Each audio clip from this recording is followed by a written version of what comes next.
حقيرة مقيرة غامرة ودوق حدوخة مدوخة فكورة ودوق.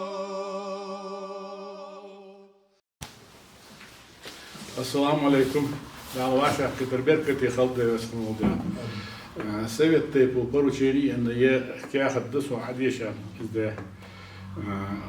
обращения Махмуд Али Климатовга, глава республики. Уважаемый Махмуд Али Макшарипович, с настоящим обращением обращается к вам Совет по Республики Ингушетия. Хотим на конкретных примерах обратить ваше внимание на серьезность складывающейся ситуации во всех сферах деятельности республики за последние 10-15 лет.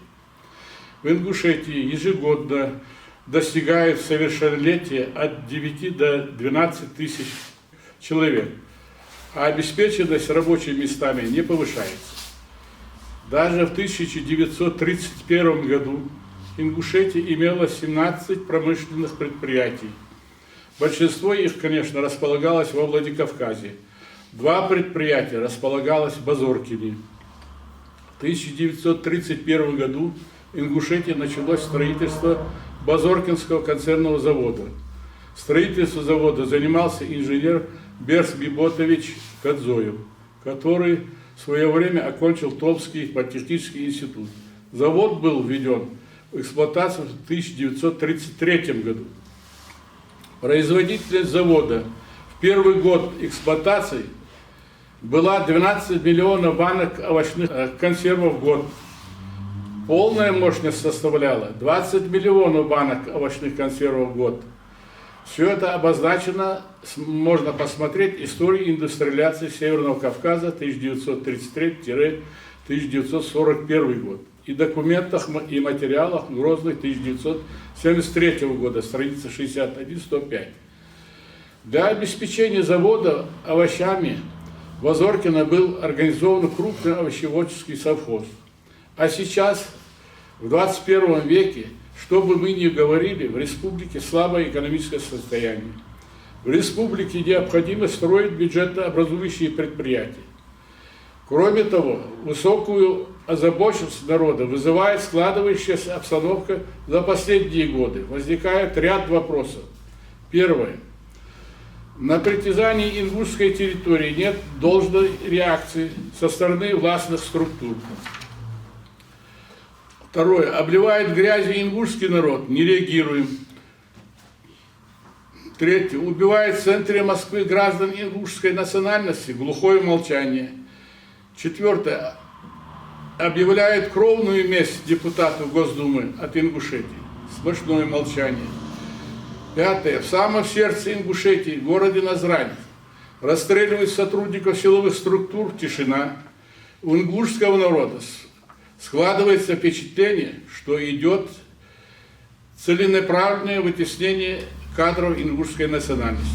Правительство, прокуратура, ФСБ, Следственный комитет, МВД, МЧС и так далее.